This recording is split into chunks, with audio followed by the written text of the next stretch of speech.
ingénieur en électronique, mais on ne va pas parler spécialement d'électronique, on va parler de robotique, mais on ne va peut-être pas parler tant que ça de robotique. En fait, on va parler d'une aventure qui prouve que le travail à distance c'est possible, même dans un domaine où ça ne devrait pas l'être, ou pas facilement, et également d'une aventure qui, par la volonté des gens qui en sont les acteurs et par ses contraintes, aboutit à être essentiellement une aventure de partage du savoir. Donc, on construit un robot autonome, on est tous dispersés, mais d'abord, il y a un fil rouge. Ce fil rouge, c'est le souhait de construire un robot pour la Coupe de France de robotique. Donc la Coupe de France de robotique, c'est une compétition qui a été créée il y a à peu près 25 ans en France. Les règles sont écrites en France, j'étais dans la commission qui les a écrites pour 2018, donc pour mai. Et elles servent partout en Europe incluant beaucoup de pays, y compris la Russie, Taïwan, etc. Donc c'est une Europe très élargie. La Coupe de France de robotique, c'est quoi? Parce que ça va être le fil rouge, c'est ce qui nous rend dynamique, c'est ce qui nous fédère, et c'est ce qui nous a poussé à mettre au point beaucoup de technologies. C'est une compétition de robotique autonome. Ça veut dire que pendant 90 secondes, historiquement 100 secondes à partir de cette année, le robot va évoluer en totale autonomie d'énergie et d'intelligence. Si je l'avais apporté, je pourrais le lâcher sur scène et ne plus y toucher. Ne plus y toucher dans un contexte qui est quand même contraint, puisqu'on a chaque année les règles changent, les défis changent, mais chaque année le robot va évoluer sur une table de 3 mètres par 2. Vous apercevrez à la fin une petite vidéo de son fonctionnement. Une table de 3 mètres par 2 dans laquelle il faut aller chercher des éléments, les emmener ailleurs, marquer des points.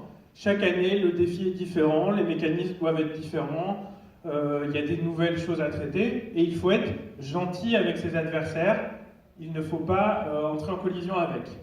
Donc on a besoin de se déplacer, on a besoin d'être intelligent, on a besoin d'être autonome en énergie, on a besoin de mécanismes, on a besoin de capteurs pour détecter les éléments de jeu, l'adversaire. Bref, on est dans un projet robotique ou mécanique, mathématique, informatique, électronique, informatique industrielle et toutes les disciplines autres ont besoin d'être mises au service du système. On est dans un projet pluridisciplinaire où tout doit fonctionner en synergie et qui est donc, cette synergie est difficile à obtenir. Elle est difficile à obtenir quand tout le monde est au même endroit. Et nous, on a choisi de faire autrement. On a une aventure, on a fait un pari. En 2011, on a fait le pari d'y arriver en se mettant quelques petites difficultés. On a créé cette association Chikula Robotique, le logo est un castor, on présentera un peu l'identité de l'association, et puis on reviendra un petit peu sur l'historique de l'association, avant d'aborder les aspects plus liés au partage du savoir. En juin 2011, on est quatre membres du club robotique de l'INSA-Drennes, donc une école d'ingénieurs, et c'est notre dernière participation à la Coupe de France dans ce contexte. Et on se dit, on n'a pas été au bout, on a fait des choix qui étaient liés au fait qu'il y ait des gens qui découvrent, des nouveaux arrivants, il faut que ce soit pédagogique, il faut que ce soit facile pour les gens qui sont en première année comme en dernière année de comprendre. Mais on a envie d'aller plus loin. On a envie de pousser la technologie, de prendre des défis qu'on n'a pas appris parce que c'était moins dans la longueur. Et est-ce qu'on peut y arriver? On ne sait pas qui sera où dans les 6 mois, on ne sait pas si quelqu'un sera à l'étranger, qui sera dans l'ouest de la France ou dans l'est de la France, on n'en a aucune idée. Et on s'est dit c'est possible, il faut un président, un trésorier, un secrétaire, on crée une association, on a un électronicien, moi-même, donc président de l'association, Romain Chaumier, un mécanicien, trésorier à cette époque-là, Florent Touchard qui va plus faire de l'informatique industrielle, c'est-à-dire qu'il va faire de la programmation, mais qui connecte tous les éléments du robot. Il est également électronicien. Et Germain qui va donner l'intelligence au robot. On a les éléments essentiels pour un projet robotique, mais on ne sait pas qui sera où. Et le temps passe. Un projet comme ça, c'est aussi des aspects logistiques, des aspects juridiques, etc. Il faut trouver un nom qui dure. Il faut trouver un nom avant de déposer l'association, en préfecture, évidemment. Et également, il faut un nom et avoir déposé en préfecture pour avoir une banque, pour pouvoir commencer à travailler. Et c'est difficile. C'est difficile pourquoi? parce qu'on va être dispersé en France. Ça veut dire qu'il faudrait une banque disponible partout, et la plupart des banques nationales font payer des sommes très élevées aux associations qui ne font quasiment aucun mouvement de compte et qui du coup ne leur coûtent pas grand-chose. Donc c'est aussi un des points compliqués quand on fait un projet à distance. Ça ne paraît pas, mais c'en est un. Et donc on fait ce pari, on constitue l'association, on a des statuts qui ont été créés pour répondre aux besoins, mais aussi pour permettre une extension de l'association, pour qu'on puisse passer le relais à des plus jeunes ou juste à d'autres personnes plus tard, mais en gardant un esprit de fabrication par soi-même, de partage. Et donc on a la possibilité de garder le contrôle sur l'esprit, mais uniquement l'esprit. Donc on a eu beaucoup de réflexions sur les statuts, 4 jours à 4 pour écrire des statuts. Ça fait partie du jeu d'une aventure comme ça, si on veut la constituer correctement. Qu'est-ce que Chikula Robotique, au-delà d'un pari fait en 2011? Donc naissance en octobre 2011, évidemment. Chikula, un nom difficile à trouver. On cherchait un nom, c'est pas facile. Il faut qu'il soit original, pas déjà utilisé, et l'un de nos membres est parti en République tchèque, et on lui propose Chikula. Ça fait pas plaisir aux présentateurs de la Coupe de France qui ont du mal à prononcer toujours, mais c'est significatif, ça veut dire habile, compétent, débrouillard, c'est le bricoleur au sens inventif du terme en tchèque. C'est aussi l'inspecteur gadget, il s'appelle l'inspecteur Chikula en tchèque, et du coup ça nous va bien, parce qu'on a cette volonté de création, de mise au point de technique. Je vous parlais de dispersion géographique. Aujourd'hui, le siège est en Vendée pour des raisons historiques et de transmission du courrier, mais c'est la seule raison. On a quelqu'un à Rennes, quelqu'un à Lorient, au Mans, à Nantes, à La Rochelle, à Paris, j'ai oublié de le mettre, à Grenoble, à Annecy. Donc Annecy et Grenoble, vous imaginez un petit peu la complexité. Et très récemment en Belgique. Et donc on arrive à travailler en étant dispersé comme ça, et c'est le sujet de cette présentation, quelque part. Le caractère de notre castor, qui ne crée pas des barrages mais des robots, c'est le partage et l'ouverture. Le partage et l'ouverture dans la technologie. Pour la petite anecdote, c'est un castor qui est équipé d'un propulseur dans le dos et d'une petite télécommande. Il fallait qu'il représente l'inventivité, mais aussi l'aspect de haute technologie. Et donc on est à peu près une dizaine, mais ça grossit tout doucement, on espère plus. Et on a un objectif, globalement, c'est de promouvoir les sciences appliquées, principalement à travers la robotique, mais pas seulement, par tous les moyens possibles qui vont de la réalisation de projets jusqu'à l'organisation de manifestations, la présentation d'ateliers.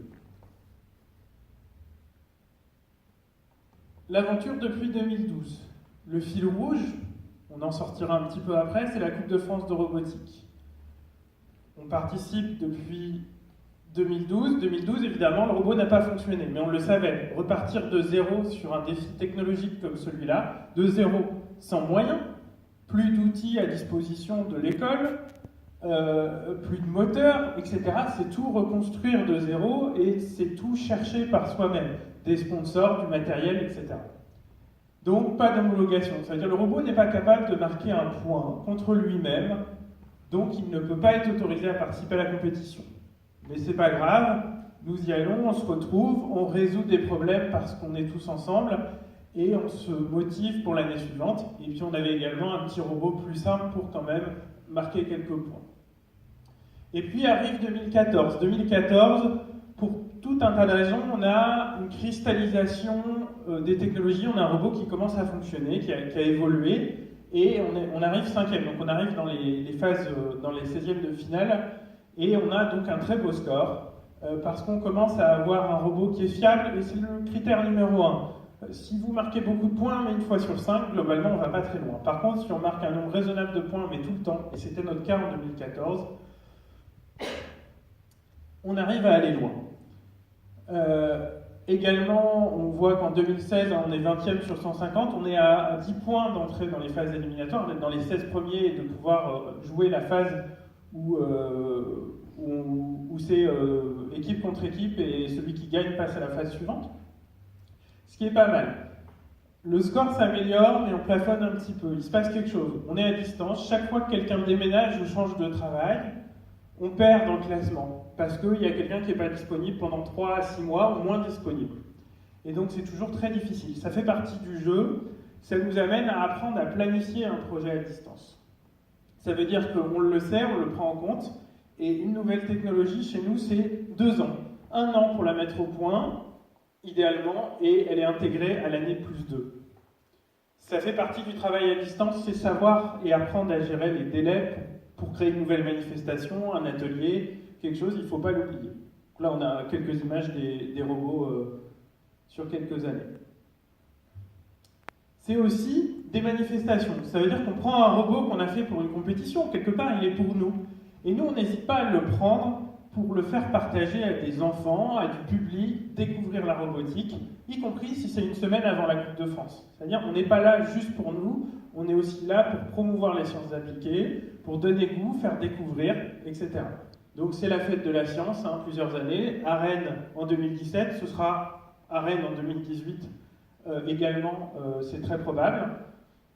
Le Festival D, donc Festival des Brouilles, on fait des ateliers, on prend les outils qu'on a développés pour travailler à distance et on s'en sert pour faire découvrir aux gens, parce que c'est des outils qui permettent, vous le verrez un peu plus tard, de comprendre ce qui se passe dans la tête d'un robot, de le contrôler, de le programmer.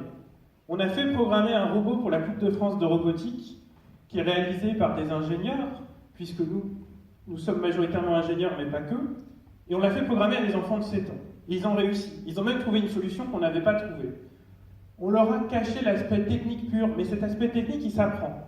Et on leur a fait toucher du doigt les vrais enjeux de la robotique, les vrais sujets, que sont un robot, c'est bête, ça fait ce qu'on lui dit, il faut qu'il se déplace, il faut qu'il soit précis, etc. Et ils ont compris la plupart des aspects qu'on voulait leur faire passer, juste parce qu'on a les bons outils et on a été leur proposer d'utiliser un outil avancé avec eux.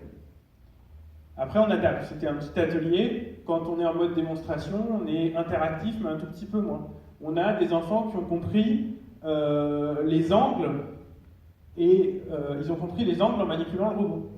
Le signe, tout simplement. Sur un événement, il y a un père qui est venu nous remercier, parce qu'en manipulant le robot, ça y est, il y avait eu un déclic, parce qu'une action, on met un angle, on fait un choix, il y a une conséquence physique, et là, du coup, tout de suite, on comprend mieux ce qui se passe. Et là, on est dans notre objectif. C'est un petit pas comme des pas plus avancés. C'est plusieurs projets qui font ça, un robot évolutif qui est développé depuis 2011, donc qui a pour but d'être performant à la Coupe de France. Des projets un peu fous, un robot avec une cellule solaire, une super capacité, c'est-à-dire un gros condensateur, pas de batterie. C'est des choses qui sont... Certaines sont juste à bien faire, il y en a d'autres, il n'existe pas de guide dans la littérature.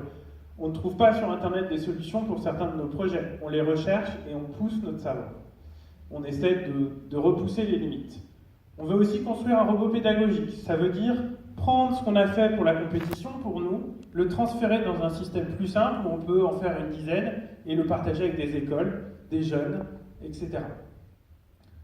On fait des présentations au fil, on utilise ce qu'on a à disposition pour faire des présentations qui varient en fonction de l'événement, qu'on adapte, des ateliers, et on veut faire comprendre quelque chose. On avait commencé par un atelier, on voulait faire sentir la complexité de faire se déplacer un robot proprement et précisément.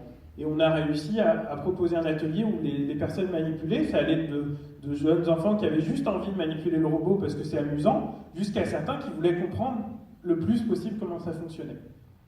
On a fait programmer aussi à des enfants, etc.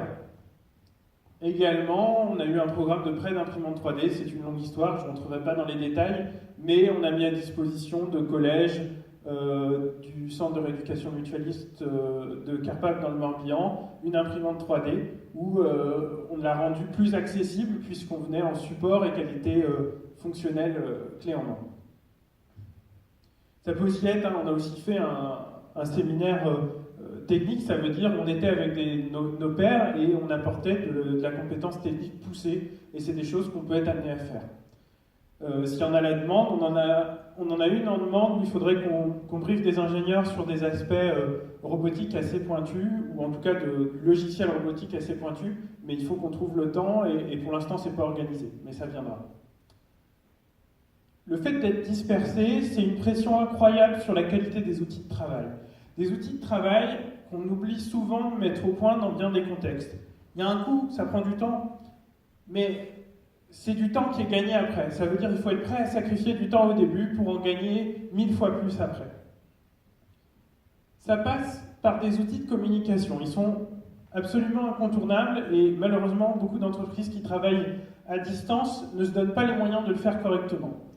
Un outil qui s'appelle GitLab, je ne rentre pas dans les détails, c'est l'équivalent de GitHub, peu importe, d'un outil public. Il est déployé en privé, il est chez nous, enfin il n'est pas chez nous, il est à Roubaix dans les serveurs d'un prestataire, et pour une somme ridicule, mais il nous permet de partager notre code, de le gérer, etc. Il nous permet de travailler ensemble à distance, d'échanger de façon, c'est le moyen efficace et moderne de travailler ensemble sur un code pour un robot, pour un programme, etc.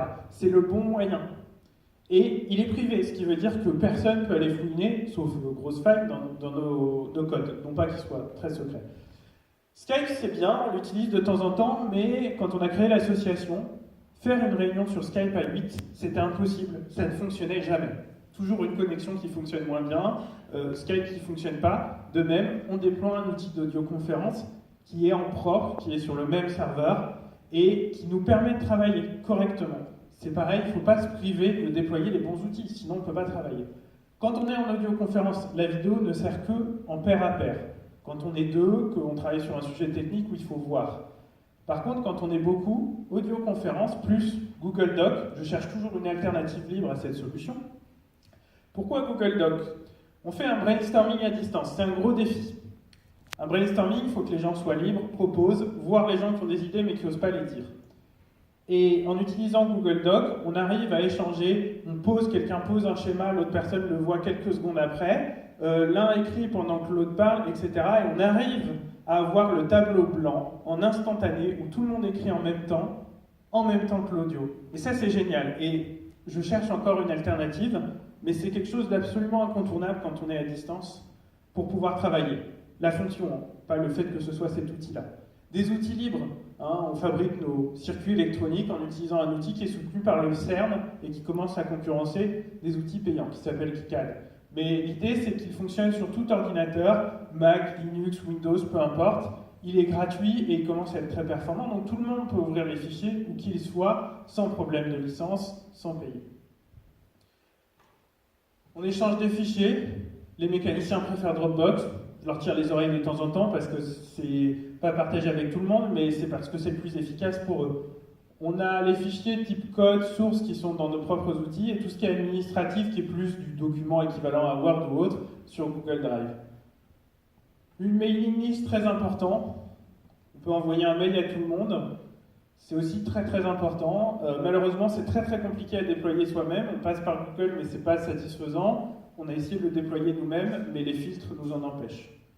Mais ces outils-là, ils sont incontournables et c'est parce que ces outils-là existent qu'on a fait ce pari et c'est parce qu'on les a déployés au fur et à mesure et adaptés qu'on peut y arriver, sinon on ne pourrait pas y arriver. Après, il y a les outils personnalisés, ceux dont je parlais au début. On a créé nos propres programmes pour pouvoir travailler à distance. Qu'est-ce qui se passe? Un mécanicien doit pouvoir programmer le robot par lui-même. Donc on a des petits blocs faciles à mettre, il ne sait pas programmer comme nous avec des lignes de code, donc il a des petits blocs simples à comprendre parce qu'il va tester le robot tout seul. Ces mécanismes, il faudra qu'il puisse les tester tout seul, puisqu'il sera à 500 ou 600 km potentiellement. On veut pouvoir visualiser ce qui se passe dans la tête du robot. Donc on a un petit programme qui se connecte à l'intelligence et au contrôle du matériel, qui est capable de voir ce qui se passe dans la tête du robot. Il fonctionne à 1 mètre ou à 1500 km. Il peut passer par Internet et c'est très utile. Et le programme du robot, s'il est sur le robot, fonctionne avec le robot. S'il est en simulation, s'il n'est pas sur le robot, simule, et les informaticiens peuvent utiliser le robot sans robot. Donc ça donne ça, on visualise ici les capteurs du robot, donc pour éviter les obstacles. Et ben on a une visualisation et au premier coup d'œil, on peut comprendre ce qui se passe. Y compris si on connecte le robot à travers Internet, très loin, et que la personne qui analyse, c'est pas la personne qui utilise le robot. De la même façon, on a plein de courbes compliquées qui permettent de régler le robot, que ce soit sur place ou à distance. Et ça fait gagner beaucoup de temps. Ou encore, on peut programmer, vous pourriez programmer le robot sans aucun problème. Vous voulez qu'il fasse une ligne droite d'1 mètre? On prend le bloc ligne droite et on écrit 1 mètre, ou 1,15 m, comme ici. On veut que la pince gauche se mette en position de départ, on prend un bloc placé pince gauche en position de départ. Et ça, on a caché la complexité pour que le mécanicien puisse le faire. Et nous aussi, quand on est fatigué, on fait moins d'erreurs avec des blocs qu'avec des lignes de code. Et c'est un outil incontournable. Des enfants de 7 ans l'ont utilisé, arrivent à programmer un robot extrêmement complexe grâce à ça. Et c'est très important. Plus concrètement, on travaille à distance. Il y a des flux physiques, des flux de personnes, on se retrouve par petits groupes, par plus gros groupes, des flux informatiques, des échanges de biens. On a l'ensemble des outils. Pour l'anecdote, on avait un robot à La Rochelle, reprogrammé par quelqu'un à Lorient et surveillé par quelqu'un à Grenoble le même jour. Juste avec des outils qui sont facilement disponibles. Une carte a été développée à Rennes, réalisée physiquement au Mans, envoyée par la poste à Lorient, pendant que le programme était développé à Rennes. Et maintenant, c'est en Belgique. Et un capteur a été débugué, il était en Vendée, par quelqu'un à Grenoble, et il était juste connecté sur une prise et connecté à Internet sur nos systèmes. C'est ça le travail à distance. C'est tous ces flux, parce qu'on a mis les bons outils à disposition, qui sont possibles. Et c'est possible, c'est pas quelque chose d'extrêmement compliqué. Ça demande juste de se donner la peine de prendre le temps de mettre les outils en place. Mais il faut se voir, évidemment, quand il y a besoin, par petits ou grands groupes. C'est très important, ça va de pair avec cet échange. Voilà, dans l'exemple type, robot à tour, problème de mécanisme à mettre au point. Un mécanicien est à tour. Il n'arrive pas à utiliser l'interface pourtant très simple. Que cela ne tienne. Il branche son câble réseau, il configure sa box aidé par un informaticien par téléphone, et l'informaticien se connecte au robot et fait bouger les capteurs en regardant sur Skype. Et le mécanicien fait son travail de mécanicien. On est dans les outils modernes de communication et dans le travail à distance, dans une discipline où mécanique, électronique et programmation vont en synergie. Voilà, c'est un ensemble de défis sur lesquels je vais passer rapidement pour qu'on ait un petit peu de temps pour les questions, qui vont de l'acquisition du savoir, c'est l'objectif premier, jusqu'au partage. C'est des défis individuels. Chacun de nous va chercher à apprendre en parallèle de son métier respectif, se former sur des technologies qu'on n'a pas l'occasion d'aborder dans nos métiers, ou simplement se former à l'électronique si quelqu'un qui ne fait pas d'électronique nous rejoint. Et en robotique, il n'y a pas de bon ou de mauvais niveau. Un technicien dans l'imprimerie avait les meilleures idées dans l'association. Pourtant, ce n'était pas du tout lui le plus pointu techniquement, mais il avait les meilleures idées. Certains veulent apprendre l'électronique avancée, d'autres veulent apprendre à faire une carte électronique. Quelqu'un a appris le Linux embarqué et a pu en faire une compétence professionnelle qui est aujourd'hui son métier. J'ai travaillé sur l'électronique poussée, la conversion d'énergie, etc. Et aujourd'hui, le poste que j'occupe professionnellement, j'ai pu y accéder parce que j'ai cette expérience, parce que je me suis formé en complément dans ce contexte avec d'autres personnes qui m'y ont aidé et que j'ai aidé. Ça peut être souder des choses complexes, faire de la mécanique avancée, s'amuser, tous les défis, chacun son défi, chacun son souhait. Aborder de l'intelligence artificielle avancée, faire des interfaces graphiques, des outils de recherche de chemin, tous les sujets pointus sont nos motivations, chacun choisit son sujet, qu'il soit pointu ou de découverte. Donc nous nous formons nous-mêmes et entre nous à des nouvelles technologies qu'on peut réutiliser dans un contexte professionnel ou non. C'est une synergie mécanicien, électronicien, informaticien. Là, vous avez les personnes présentes à l'AG l'année dernière, mais d'autres étaient présentes à distance. Et c'est un travail entre nous. Il faut que le mécanicien devienne un peu électronicien et l'informaticien électronicien devienne un peu mécanicien. Et donc on se forme entre nous. Et on est ouvert au public. On prend notre robot, nos technologies, nos outils que je vous ai montrés et on en fait des ateliers. Et on apprend au public ce que c'est la robotique, comment ça fonctionne, comme on a pu le faire au Festival D à Angers. Voilà, une petite vidéo. On est à gauche, hein, c'est notre robot. Ça donne ça, le résultat du projet.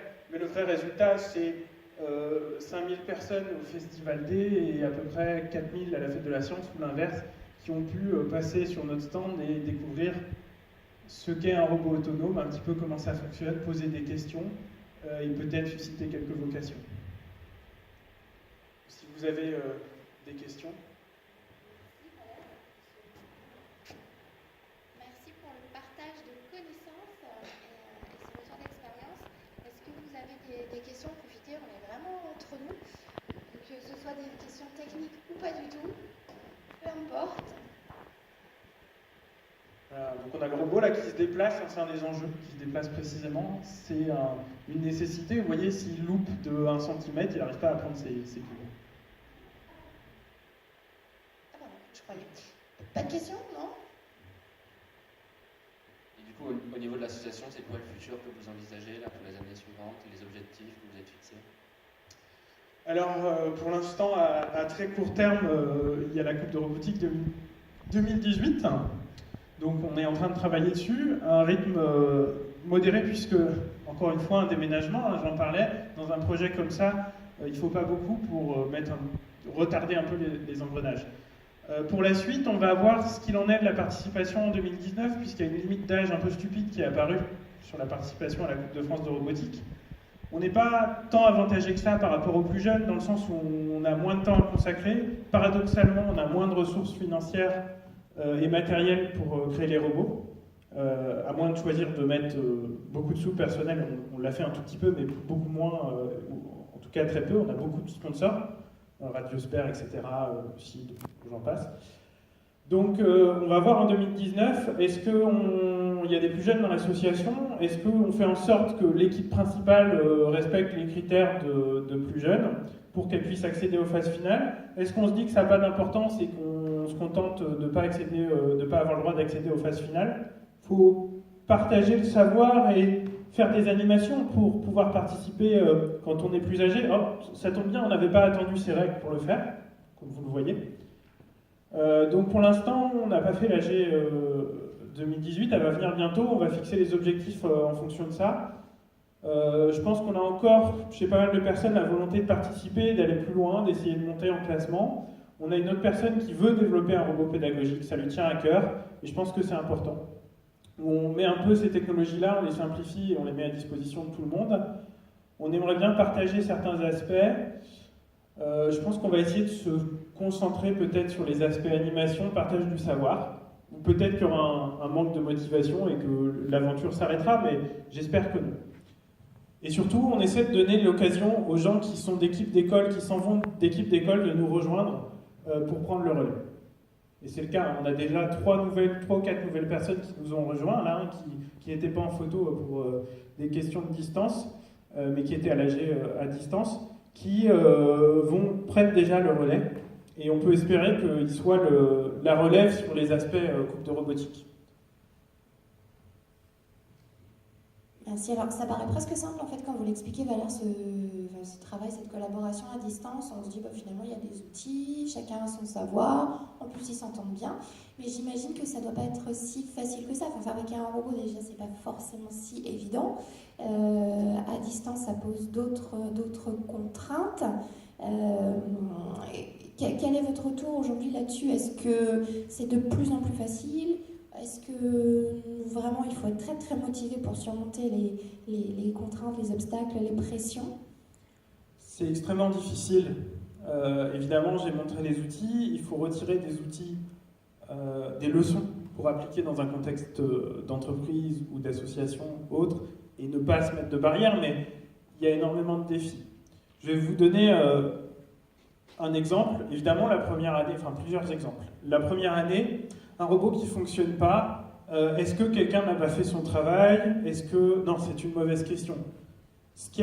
Notre chance, c'est que le problème était à plusieurs endroits et était le type de problème technique inévitable qui a fait, on s'est mis autour de la table, c'est des choses qui arrivent, on va le résoudre. Heureusement.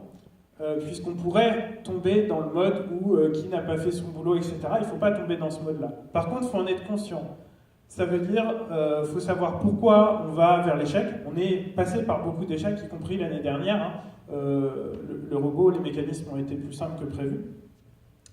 Parce qu'on n'a pas su évaluer que quelqu'un n'allait pas arriver à faire le mécanisme compliqué. Ou si j'ai su l'évaluer en tant que chef de projet, mais je n'ai pas su agir. Ni d'autres personnes.